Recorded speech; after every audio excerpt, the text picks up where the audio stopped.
సోమవారం 7వ తేదీ జూలై నెల 2025 శ్రీ విశ్వావసునామ సంవత్సరం ఉత్తరాయణం గ్రీష్మ ఋతువు ఆషాఢమాసం తిథి శుద్ధ ద్వాదశి రాత్రి 11:07 వరకు, నక్షత్రం అనురాధ నక్షత్రం రాత్రి 1:09 వరకు, వర్జం లేదు, దుర్ముహూర్తం మధ్యాహ్నం 12:47 నుండి 1:39 వరకు, తదుపరి మధ్యాహ్నం 3:23 నుండి 4:15 వరకు, రాహుకాలం ఉదయం 7:30 నుండి 9 వరకు, యమగండం ఉదయం 10:30 నుండి 12 వరకు, శుభ సమయాలు సాయంత్రం 5 గంటల నుంచి 5:50 వరకు. ఈ రోజు ఉన్నటువంటి తిథి వార నక్షత్రాలను అనుసరించి వ్యవసాయ పనులకు, అలానే పురాణ గ్రంథాలను పఠించడం ప్రారంభించడానికి, కంప్యూటర్ కోచింగ్లకు కాలం అనుకూలంగా ఉంది.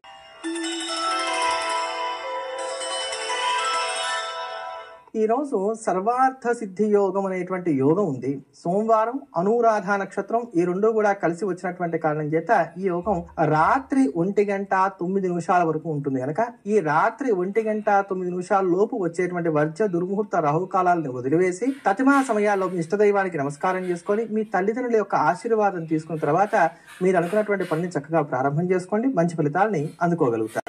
ఆషాఢ మాసంలో వచ్చేటువంటి శుద్ధ ద్వాదశిని వాసుదేవ ద్వాదశి అని అంటారని, దీనికి ఉన్నటువంటి విశేషాల గురించి మనకి వరాహపురాణం చాలా విస్తారంగా తెలియజేస్తోంది. ఎవరైతే గనక ఈ రోజున ఈ వ్రతాచరణ చేస్తారంటే వాసుదేవ ద్వాదశి వ్రతాన్ని ఆచరిస్తారో వారికి ఉత్తమమైనటువంటి సంతానం కలుగుతుందని చెప్పని ప్రతీతి. పూర్వం నారదుడి యొక్క సూచన మేరకు దేవకి వసుదేవులు ఈ వ్రతాచరణ చేయడం వలనే వారికి కృష్ణ పరమాత్మ సంతానంగా లభించాడని చెప్పని వ్రతకథ మనకి తెలియజేస్తోంది. గనక ఈ రోజున మనమందరము కూడా వాసుదేవుని ఆరాధన చేయడం అనేది మంచిది. వాసుదేవుని ఆరాధన చేయడం వలన సంతానం లేనటువంటి వారికి సంతానం కలుగుతుంది, సంతానం ఉన్నటువంటి వారి యొక్క సంతానం క్షేమంగా వర్ధిల్లుతుంది. అలానే ఇవాళ పరమ నృసింహ భక్తుడైనటువంటి కృష్ణమాచార్య స్వామి వారి యొక్క జయంతి. మనం చూస్తున్నటువంటి విశాఖపట్నంలో ఉన్నటువంటి సింహాచలంలో ఉన్నటువంటి నృసింహస్వామి వారి యొక్క పరమ భక్తుడు ఈ యొక్క కృష్ణమాచార్యులు వారు. ఈయన గానం చేస్తుంటే సాక్షాత్తు సింహాచల నృసింహుడు బాల నృసింహుడుగా వచ్చి నాట్యం చేస్తూ ఉండేవట. అంతటి పరమ భక్తుడైనటువంటి వారు ఈ కృష్ణమాచార్యులు వారు. వారి జయంతిని ఈ రోజున సింహాచల క్షేత్రంలో అంగరంగ వైభవంగా నిర్వహిస్తారు. కనుక ఇవన్నీ యథాశక్తిగా ఆచరిద్దాం.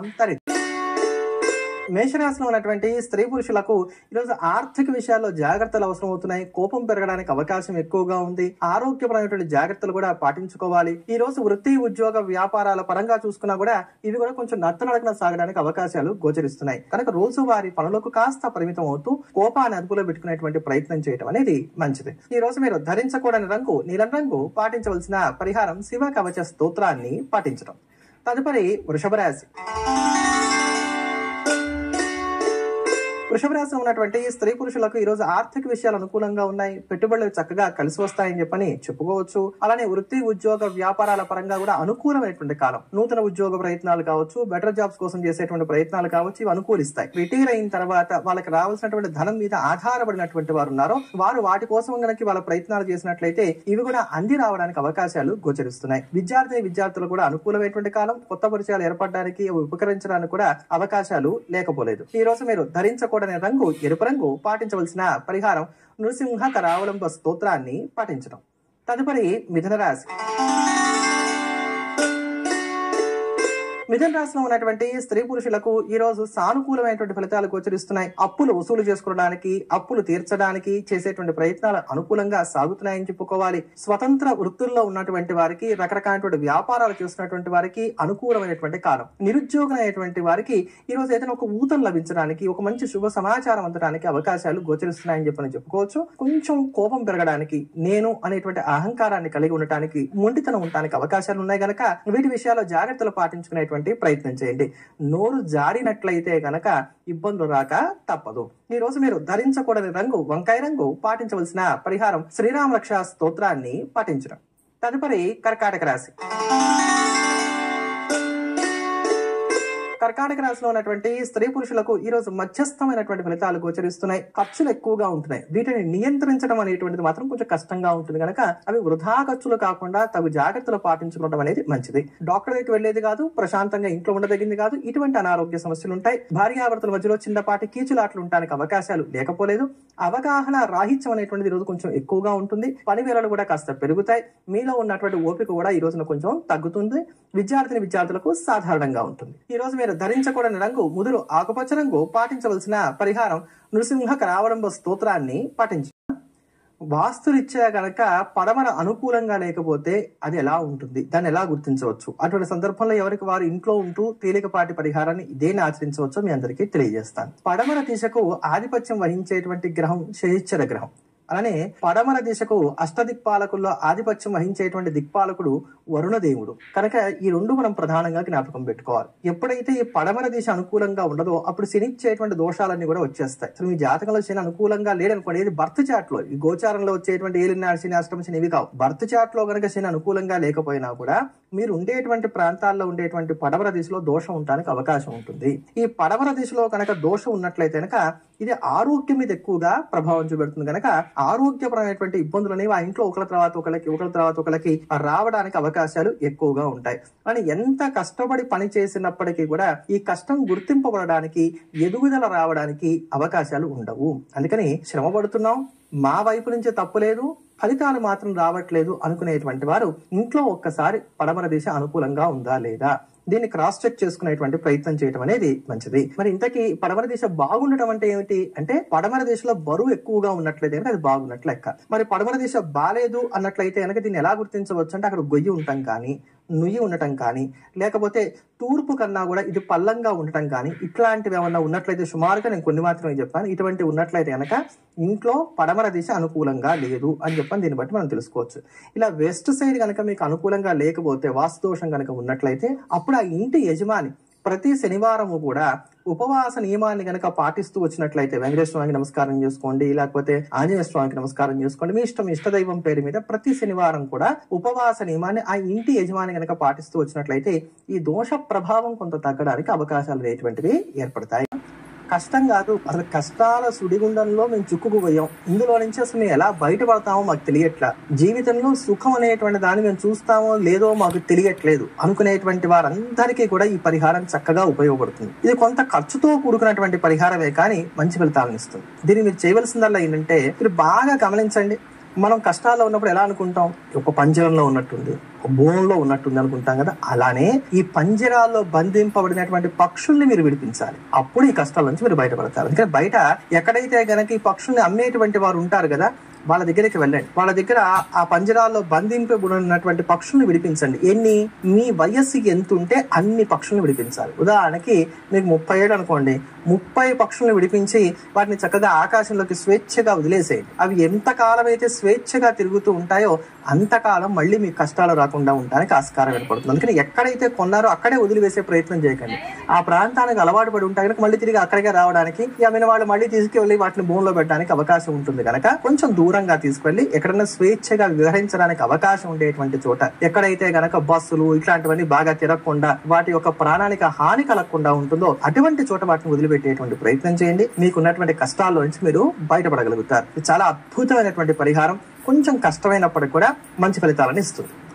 సింహరాశిలో ఉన్నటువంటి స్త్రీ పురుషులకు ఈరోజు ప్రధానంగా ఆర్థిక విషయాల్లో జాగ్రత్తలు అవసరం. ఇవాళ అప్పిచ్చినా, అప్పు తీసుకున్నా, తాకట్లు పెట్టినా ఇవి వివాదాస్పదం అవ్వడానికి అవకాశాలు గోచరిస్తున్నాయి. అంచనాల మేరకు ఈ రోజు సాగడానికి అవకాశాలు కొంచెం తక్కువ. అందుకని ప్రతి విషయంలో కూడా ప్లాన్ ఏ, ప్లాన్ బి అని పెట్టుకుంటూ ముందుకు వెళ్లేటువంటి ప్రయత్నం చేయడం అనేది మంచిది. విలువైన వస్తువులు కావచ్చు, డాక్యుమెంట్స్ కావచ్చు, కొంచెం కనబడక అవస్థపడతారే తప్ప అవి ఎక్కడికి కూడా పోవు. అందుకని కంగారు పడేటువంటి ప్రయత్నం చేయకండి. మానసిక ప్రశాంతత కొంత తక్కువగా ఉంటుంది. శారీరక శ్రమ కూడా బాగా పెరగడానికి అవకాశాలు ఎక్కువగా ఉన్నాయి. ప్రయాణాల్లో కూడా తగు జాగ్రత్తలు పాటించుకోవాలి. విద్యార్థులు కూడా శ్రద్ధ కొంత తగ్గుతుంది. రోజు వారి పనుల్లో కూడా చికాకులు అనేటువంటివి ఉంటాయి. ఈ రోజు మీరు ధరించకూడని రంగు తెలుపు రంగు. పాటించవలసిన పరిహారం దుర్గా ఆపదోద్ధారక స్తోత్రాన్ని పాటించడం. తదుపరి కన్యా రాశి. కన్యారాశిలో ఉన్నటువంటి స్త్రీ పురుషులకు ఈ రోజు వృత్తి, ఉద్యోగ, వ్యాపారాన్ని కూడా సజావుగా సాగుతున్నాయి. షాపింగ్స్ మీద ఎక్కువగా దృష్టిని సారించేటువంటి ప్రయత్నం చేస్తారు. పరిచయాలు కూడా చక్కగా ఉపకరించడానికి అవకాశాలు అధికంగా గోచరిస్తున్నాయి. తలనొప్పి వంటి కొంచెం బాధించడానికి అవకాశాలు లేకపోలేదు. ఇష్టమైనటువంటి ఆహారాన్ని స్వీకరించగలుగుతారు. విద్యార్థుల కాలం అనుకూలంగా ఉంది. ప్రేమలు ఫలిస్తాయి. శుభ సమాచారాన్ని అందుకుంటారు. కీలకమైనటువంటి నిర్ణయాలను తీసుకుంటారు. సేవింగ్స్ మీద దృష్టిని సారిస్తారు. ఈ రోజు మీరు ధరించకూడని రంగు బూడిద రంగు. పాటించవలసిన పరిహారం వెంకటేశ్వర కరావలంబ స్తోత్రాన్ని పఠించడం. తదుపరి తులారాశి. తులారాశిలో ఉన్నటువంటి స్త్రీ పురుషులు మాట పట్టింపులకు పోవడానికి అవకాశాలు ఎక్కువగా ఉన్నాయి. వృధా ఖర్చులు చోటు చేసుకుంటాయి. సౌకర్యాలు ఉన్నా వాటిని ఉపయోగించుకోవడానికి అవకాశాలు కొంచెం తక్కువగా ఉన్నాయని చెప్పని చెప్పుకోవాలి. రోజువారీ పనులు అయినప్పటికీ కూడా ఈ రోజున అలసట కొంచెం ఎక్కువగా ఉంటుంది. భార్యాభర్తల మధ్యలో కూడా సఖ్యత కొంత తక్కువగా ఉంటుంది. ప్రతి విషయాన్ని కూడా భూతద్దంలో చూడడానికి అవకాశాలు ఎక్కువగా ఉన్నాయి. కనుక నెగిటివ్ థాట్స్ కి కొంచెం దూరంగా ఉండేటువంటి ప్రయత్నం చేయడం అనేది మంచిది. ఈ రోజు మీరు ధరించకూడని రంగు పసుపు రంగు. పాటించవలసిన పరిహారం శ్రీ శివాయ నమః అనేటువంటి నామాన్ని యథాశక్తిగా జపించడం. తదుపరి వృశ్చిక రాశి. వృశ్చిక రాశిలో ఉన్నటువంటి స్త్రీ పురుషులకు ఈ రోజు సానుకూలమైనటువంటి స్థితిగతులు గోచరిస్తున్నాయి. మిమ్మల్ని మీరు అభివృద్ధి పదంలోకి తీసుకెళ్ళడానికి కానీ కొత్తమైనటువంటి కోచింగ్స్ లో జాయిన్ అవ్వడానికి లేదా కొత్త విషయాల మీద దృష్టిని సారించడానికి అవకాశాలు కనబడుతున్నాయి. సంభాషణల మధ్యలో కూడా ఉపయుక్తమైనటువంటి సమాచారాన్ని అందుకోగలుగుతారు. వాహన యోగాన్ని గ్రహస్థితి సూచిస్తోంది. ఆర్థిక స్థితిగతులు కూడా మెరుగ్గా ఉంటున్నాయి. విద్యార్థులు కూడా కాలం అనుకూలంగా ఉంది. ప్రేమలు కూడా ఫలిస్తాయి. పరిచయాలు ఉపకరిస్తాయి. ఈ రోజు మీరు ధరించకూడని రంగు చిలక ఆకుపచ్చ రంగు. పాటించవలసిన పరిహారం దత్తాత్రేయ వజ్ర కవచ స్తోత్రాన్ని పఠించడం. అసలు ప్రతినిత్యం కూడా పంచాంగాన్ని వినటం వల్ల ఎటువంటి ప్రయోజనాలు కలుగుతాయని చెప్పని శాస్త్రం మనకు తెలియజేస్తోంది. ఇప్పుడు పంచాంగం అంటే ఏమిటి? 5 అంగాలతో కూడిన దాన్ని పంచాంగము అని అంటారు. 5 ఏమిటి? తిథి, వారము, నక్షత్రము, కరణము, యోగము. ఈ 5ంటిని కూడా తెలుసుకోవడం వల్ల కలిగేటువంటి ప్రయోజనాల గురించి చెప్తూ శ్రీ కళ్యాణ గుణావహం రిపుహరం దుస్వప్న దోషాపహం గంగా స్నాన విశేష పుణ్య ఫలదం గోదాన తుల్య నృణాం ఆయుర్వృద్ధిద ఉత్తమం శుభకరం సంతాన సంపత్ప్రదం నానాకర్మ సుసాధనం సముచితం పంచాంగమాకర్ణ్యతాం అంటూ పంచాంగాన్ని వినటం వల్ల కలిగేటువంటి ప్రయోజనాల గురించి చెప్పారు. దేవాలయాల్లో భగవంతుడికి కూడా ప్రతినిత్యం పంచాంగాన్ని వినిపిస్తారు. ఆ వినిపించేటప్పుడు చెప్పేటువంటి శ్లోకం కూడా ఇదే. శ్రీ కళ్యాణ గుణావహం రిపుహరం. రిపు అంటే శత్రువు. శత్రువును నాశనం చేసుకునటానికి, దుస్వప్న దోషాల నుంచి బయటపడడానికి, గంగా స్నానం చేసినంత పుణ్యాన్ని పొందడానికి ప్రతినిత్యం కూడా ఈ పంచాంగ శ్రవణం అనేటువంటిది ఉపయోగపడుతుంది అని అన్నారు. గోదాన తుల్యం నృణాం. గోవుని దానం చేస్తే ఎంత పుణ్యం కలుగుతుందో అంతటితో సమానమైనటువంటి ఫలితాన్ని కూడా మనం పొందగలుగుతామన్నారు. ఆయుర్వృద్ధితం ఉత్తమం. ఆయుర్దాయం చక్కగా వృద్ధి చెందడానికి కానీ ఇది సహకరిస్తుంది అని చెప్పేటువంటి మాట చెప్పారు. అంతేనా? అంటే సంతాన సంపత్ప్రదం. సంతానాన్ని అనుగ్రహిస్తుంది, సంపదలను అనుగ్రహిస్తుంది. నానాకర్మ సుసాధనం. ఏ పని ఎలా చేసుకోవాలి అనేది దీని వల్ల మనం తెలుసుకోవడానికి అవకాశం ఉంటుంది. కనుక పంచాంగ శ్రవణం చేయడం అనేది ఉత్తమము అని దీనికి ఉండేటువంటి టూకీగా ఉండేటువంటి తాత్పర్యం. మరి ఇవన్నీ ఎలా సిద్ధిస్తాయి? రోజు కూర్చొని పంచాంగం వింటే పిల్లలు పుడతారా? రోజు కూర్చొని పంచాంగం విన్నట్లయితే గోదానం చేసినంత పుణ్యం కలుగుతుందా? దానికి దీనికి ఏమిటి సంబంధం అంటే గనక తిదేశ్చ శ్రియమాప్నోతి వారాద్ ఆయుష్యవర్ధనం నక్షత్రాత్ హరతే పాపం యోగాద్ రోగ నివారణం క్రణాత్ కార్యసిద్ధిశ్చ పంచాంగ ఫలమీరితం అంటూ ఇందాక చెప్తున్నటువంటి ఒక్కొక్క అంగాన్ని మనం బాగా తెలుసుకోవడం వల్ల ఒక్కొక్క ప్రయోజనాన్ని పొందవచ్చు అన్నారు. అందులో తిదేచ్ఛ శ్రీమాప్నోతి.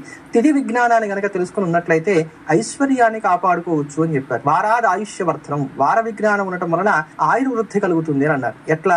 ఎవరైనా సరే తలంటు స్నానం చేయాలంటే ఏ వారం రోజు చేయవచ్చు, ఏ వారం చేయకూడదు అని చెప్తున్నారు. శనివారం ఉన్నటువంటి రోజున ఒళ్ళంతా కూడా నువ్వుల నూనె రాసుకొని చక్కగా మర్దన చేసుకొని ఎండలో నిలబడి ఆ నూనెంతా లోపలికి ఇంకిన తర్వాత స్నానం చేయాలి. దీనివల్ల శరీరం గట్టి పడుతుంది. ఇట్లా ఆయా వారాల్లో ఏ పనులు చేయొచ్చు, ఏ పనులు చేయకూడదో తెలుసుకోవడం వలన చక్కటి ఆరోగ్యం కలిగి దీని వలన ఆయుర్దాయం వృద్ధి చెందుతుంది. నక్షత్రాత్ హరతే పాపం. ఏ నక్షత్రం నాడు ఏ దేవతారాధన చేయాలి, ఏ నక్షత్రం నాడు ఏది తినొచ్చు, ఏది తినకూడదు, ఈ విజ్ఞానాన్ని తెలుసుకున్నట్లయితే కనుక పాపనాశనం కలుగుతుంది అని అన్నారు. వీటితో పాటు యోగాత్ రోగ నివారణం. యోగములు ఇవి మనం చాలా మంది అసలు తెలుసుకోవట్లేదు. కానీ ఈ యోగాల్లో కూడా కొన్ని యోగాల్లో దానం చేస్తే చాలా మహత్తరమైనటువంటి ఫలితం అనే దాన్ని కూడా చెప్తారనమాట. ఉదాహరణకి వ్యతిపాత యోగం. ఈ వ్యతిపాత యోగంలో గనక దానం చేసినట్లయితే దాని పుణ్యం అనంతంగా ఉంటుందని చెప్పని ప్రతీతి. కరణాత్ కార్య సిద్ధిశ్చ పంచాంగ ఫలమీరితం. కరణాలు అనేటువంటి వాటిని తెలుసుకొని కరణాల్లో గనక మనం పనులు చేస్తూ వెళ్ళినట్లయితే గనక పనులు బాగా జరుగుతాయి అని చెప్పారు. కరణాలను అనుసరించి అసలు స్నేహాలు చేయొచ్చా చేయకూడదా, వ్యాపార చర్చలు చేయొచ్చా చేయకూడదా, ఇట్లాంటివన్నీ కూడా తెలుసుకోవచ్చు. కనుక ఈ పంచాంగం వినటం అనేది కార్యక్రమంలో చాలా ప్రధానమైనటువంటి భాగంగా మీరందరూ కూడా గుర్తించాలి. ధనుసు రాశిలో ఉన్నటువంటి స్త్రీ పురుషులకు ఈరోజు శ్రమ ఎక్కువగా ఉంటుంది, ఫలితాలు తక్కువగా ఉంటున్నాయి, ప్రయాణాలు అలసటకు గురి చేస్తాయి, ప్రతి పని కూడా హఠాత్తుగా ఉంటుంది, ప్లానింగ్ ప్రకారంగా వెళ్ళడానికి అవకాశాలు అనేటువంటివి కొంచెం తక్కువగా ఉన్నాయి. అంతేకాకుండా ఎదుటి వారితో ఉన్నటువంటి ర్యాపో దెబ్బతినకుండా కూడా తగు జాగ్రత్తలు పాటించుకునేటువంటి ప్రయత్నం చేయాలి. ఆర్థిక విషయాల్లో, ఆరోగ్యపరమైనటువంటి అంశాల్లో దూకుడుతనం అనేటువంటిది ఈ రోజున కలిసి రాదు. నష్టాలు లేకపోయినా కొంత చికాగ్గా ఉన్నటువంటి రోజు కనుక ప్రతి విషయంలోనూ కూడా రాజీ పడుతూ ముందుకు వెళ్లేటువంటి ప్రయత్నం చేయడం అనేది మంచిది. ఈ రోజు మీరు ధరించకూడని రంగు ఆరెంజ్ కలర్. పాటించవలసిన పరిహారం నృసింహ కరావలంబ స్తోత్రాన్ని పఠించడం. తదుపరి మకర రాశి. మకర రాశిలో ఉన్నటువంటి స్త్రీ పురుషులకు ఈ రోజు కాలం అనుకూలంగా ఉంది. సేవింగ్స్ మీద దృష్టిని సారిస్తారు, అప్పులు తీర్చడానికి కూడా అవకాశాలు ఎక్కువగా ఉన్నాయి, ఆధ్యాత్మిక చింతన కలిగి ఉంటారు, దేవాలయాలు సందర్శిస్తారు, ఎదుటి వారికి నచ్చేటువంటి విధంగా తీయగా మాట్లాడేటువంటి ప్రయత్నం చేస్తారు, కొంతమందిని కావాలనే దూరంగా కూడా అట్టి పెడతారు. ఈ రోజు ముఖ్యంగా మీ కెరియర్ మీద ఎక్కువగా ఫోకస్ పెడతారని చెప్పని చెప్పుకోవచ్చు. ఇంచుమించుగా కాలం అంతా అనుకూలంగా వెళ్తోంది, పెద్దమైనటువంటి ఇబ్బందులు లేవు. అయితే చిన్నపాటి గాయాలు ఏమైనా జరగడానికి గాను అవకాశాలు ఉన్నాయి కనుక వీటి విషయంలో మాత్రం జాగ్రత్తలు తీసుకోండి. ఈ రోజు మీరు ధరించకూడని రంగు కాఫీ పొడి రంగు. పాటించవలసిన పరిహారం సుబ్రహ్మణ్యాష్టకాన్ని పఠించడం. తదుపరి కుంభరాశి.